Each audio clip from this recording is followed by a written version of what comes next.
هل عمرك تخيلت انك يكون عندك القدرة على تغير شكلك لأي عنصر من عناصر الجدول الدوري؟ يعني تقدر تتدفق زي الزئبق او تتصلب زي الحديد او حتى تختفي كأكسجين. ده بالظبط الواقع بالنسبة لشخصية ميتامورفو، البطل الخارق في عالم دي سي كوميكس، والشخصية دي هتظهر لأول مرة في فيلم سوبرمان الجديد في عالم الدي سي يو تحت قيادة جيمس جان. فخلينا كده مع شخصية ميتامورفو نغوص مع بعض النهارده في العالم بتاعه، مش بس نعرف اصله وقدراته لكن كمان نشوف ايه اللي بيخلي ميتامورفو شخصية مثيرة للاهتمام. فممكن تكونوا فاكرين ان هو بطل تاني قادر على التحول، وشفنا بالفعل حاجة زي دي قبل كده، لكن استنوا، ميتامورفو مختلف تماما عن اي بطل عادي بيقدر يتحول. الفرق هنا ان القدرات بتاعته ضخمة جدا، يعني مش بس يتغير الى مخلوقات مختلفة، ده بيقدر يتحول لاي عنصر او مركب موجود في الجدول الدوري. فعاوز تبقى تمثال حي من ذهب سهل جدا، لو عاوز تختفي في سحابة من الغاز السام علشان خاطر تهرب من مشكلة فما فيش مشكلة، لكن زي ما نعرف مع القوى الكبيرة اكيد بيجي معاها قصة مأساوية، واصل ميتامورفو مش استثناء. بدأ كريكسي ميسون مجرد جندي بيغامر علشان خاطر حياته في المغامرات، لكن كل حاجة اتغيرت تماما لما تعين العمل عند رجل الصناعة المشبوه ستينج علشان خاطر يجيب ليه قطعة أثرية غريبة تسمى الكرة بتاعت رع. فتخيلوا كده مزيج من انديانا جونز والأساطير المصرية القديمة مع شوية مؤامرات صناعية. فريكسي جاب الكرة دي لكن تم خداعه من مساعد ستينج جافا، وللأسف اتعرض لمادة نيزكية تحتوي على قوة الكرة، ودي كانت ضربة حظ وحشة جدا لأن المادة دي حولته على المستوى الجزئي إلى ميتامورفو.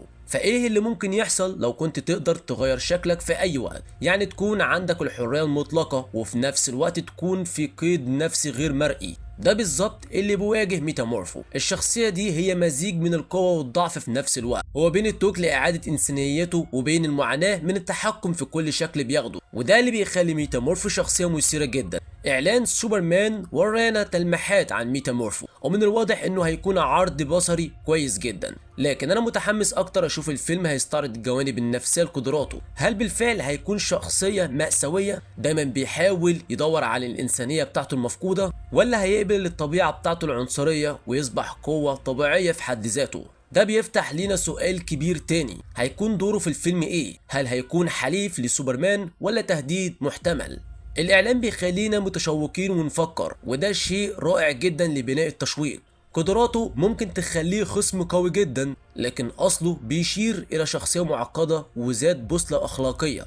يمكن يبدأ كخصم تم التلاعب بيه من قبل شخص شرير، لكنه في النهاية يلاقي الخلاص بالتحالف مع سوبرمان، أو يمكن يكون عنصر غير متوقع في الصراع بيجبر سوبرمان على مواجهة تحدي مش بس جسدي لكن كمان أخلاقي، لأنه يتعامل مع شخص قوي ومتشبث بمفاهيمه الداخلية. فمهما كان دوره، وجود ميتامورفو في الفيلم بيضيف طبقة من الغموض وبيفتح بعد جديد في أسطورة سوبرمان. هو تجسيد حي لقوة الطبيعة، وصراعه للسيطرة على القوة دي مشابه للتحديات اللي بيواجهها سوبرمان نفسه في محاولاته لموازنة قوته الاستثنائية مع قيمه الإنسانية. فهو مش البطل التقليدي اللي عنده جسم منحوت ومثالي. ميتامورفو ده كائن متغير على طول، مزيج حي من العناصر وبيتغير من لحم ومعدن ومعادن. شكله ممكن يتشاف كشيء مشوه أو غريب، لكن فيه نوع من الجمال الخام اللي بيعكس القوة العنصرية اللي جواه. الشكل ده مش بس مميز من الناحية الجمالية، ده كمان بيتحدى أفكارنا المسبقة عن شكل البطل اللي المفروض يبقى عنده جسم مثالي.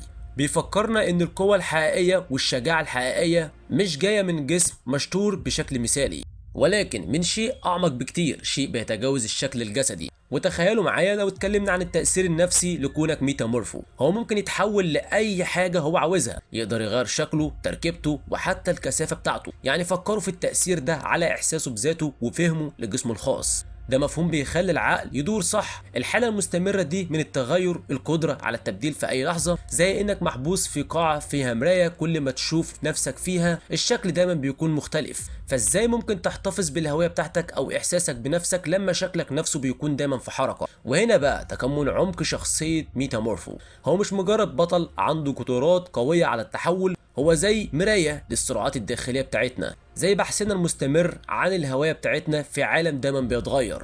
كلنا عندنا جوانب من شخصياتنا بنكافح معاها، جوانب مش ثابتة، بنكون دايما مش فيها، وفي اوقات كتير بتبقى متناقضة. وميتامورفو بيجسد الصراع ده بطريقة جسدية وحسية، هو زي استعارة حية للتغير المستمر اللي كلنا بنمر بيه، وده بيخليه شخص قابل للتواصل معاه رغم قدراته الاستثنائية. كلنا ممكن نشوف جزء من نفسنا في صراعه بين جزءه الإنساني وطبيعته العنصرية، بين بقى رغبته في التواصل مع الآخرين، وهو دايما في حالة تغير، دايما بيبقى حاجة جديدة، ده بيخليه قريب مننا رغم إن قدراته خارقة. بعيدا بقى عن الجوانب النفسية والفلسفية، مفيش شك في الإمكانيات الكبيرة اللي بيمثلها ميتامورفو. زي ما اتكلمنا عن دوره المحتمل في فيلم سوبرمان، طيب ايه مكانه في عالم دي سي الأكبر؟ ايه القصص التانية اللي ممكن نشوفها ليه؟ فهو يعتبر زي تجربة علمية ماشية على رجليها، ممكن يبقى باحث مستكشف يحل المشاكل على مستوى مش قادرين نتصوره. تخيلوه يستكشف أعماق المحيطات ويدخل كمان البراكين النشطة، أو حتى يسافر لكواكب تانية، ممكن يجمع بيانات،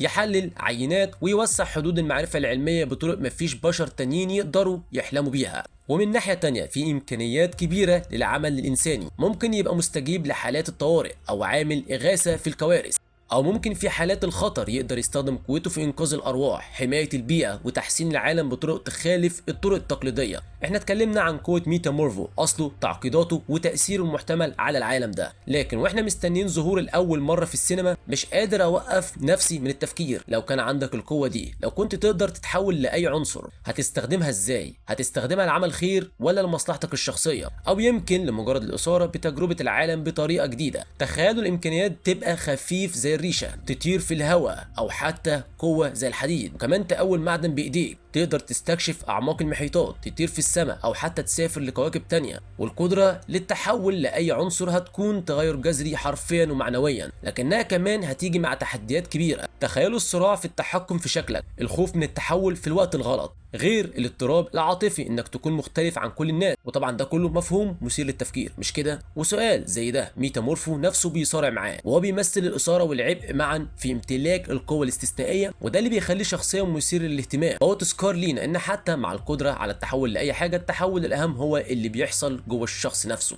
واحنا مستنيين نتابع قصة ميتامورفو على الشاشة، لازم نخلي الأفكار دي في بالنا، مش بس نشوف تأثيراته الخاصة، لكن كمان نركز في التفاصيل الصغيرة في شخصيته، الصراعات والانتصارات لشخص ابتلى بنفس القوة الرهيبة دي. يمكن قصته تحفزنا اننا نحتضن تحولاتنا الخاصة، نكتشف الأعماق المخيفة من إمكانياتنا، ونبقى أفضل نسخة من نفسنا، حتى لو النسخ دي كانت غريبة شوية، فوضوية، وأكتر قوة ممكن كنا نتصورها.